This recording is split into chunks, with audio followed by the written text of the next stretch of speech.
Assalamualaikum warahmatullahi wabarakatuh. Alhamdulillahilladzi khalaqnakum min zakari wa unsa.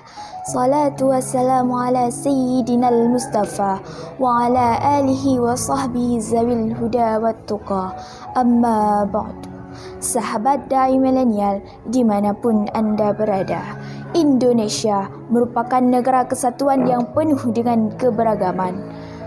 Dari Sabang sampai Merauke terbentang indah ragam suku, budaya dan agama.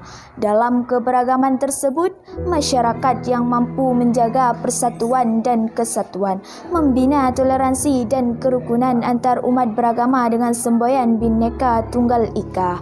Namun faktanya, kini tinggal kenangan, meraknya intoleransi di Indonesia, menjamurnya konflik antar warga, tawuran antar siswa, bahkan konflik antar agama. Hal ini menjadikan posisi Indonesia melorot tajam. Data Indeks Perdamaian Global tahun 2017, Indonesia berada pada posisi 42 turun ke posisi 52 dari 163 negara. Realita membuktikan perbedaan agama dan budaya menjadi pemicu perselisihan, saling caci mencaci di media sosial yang sangat meresahkan, bahkan sampai pada pembunuhan.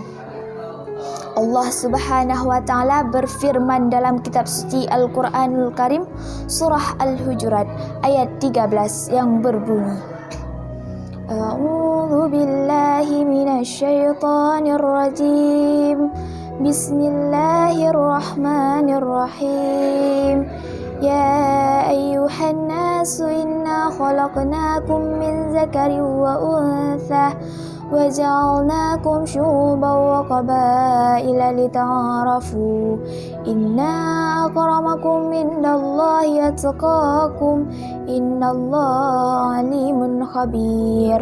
Artinya, wahai manusia, sesungguhnya kami jadikan kamu dari seorang laki-laki dan seorang perempuan, dan kami jadikan kamu berbangsa-bangsa dan bersuku-suku agar kamu saling mengenal.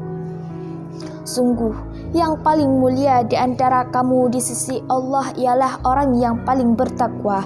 Sesungguhnya Allah Maha Mengetahui, Maha Mengenal.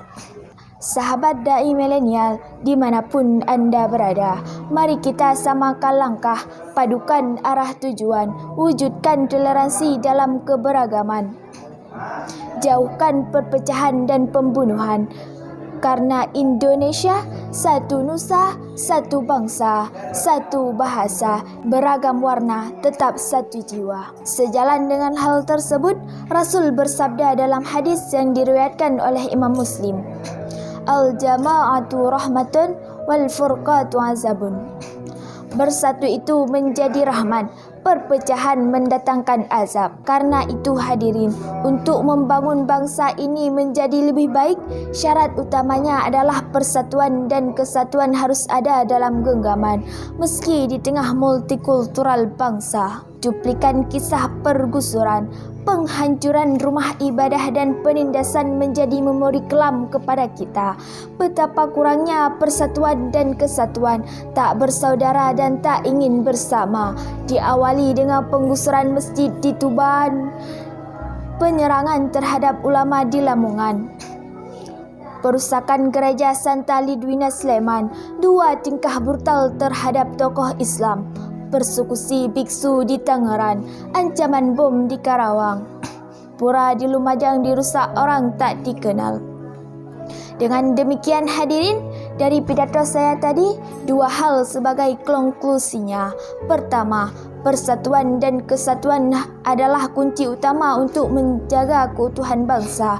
Kedua, multikultural memerlukan kesamaan langkah dan persepsi. Hidup sehati, terus merajut persaudaraan untuk menguatkan yang sudah rapuh dan menyambungkan yang sudah putus, agar menjadi satu rasa, satu asa di bawah pertiwi tercinta Indonesia.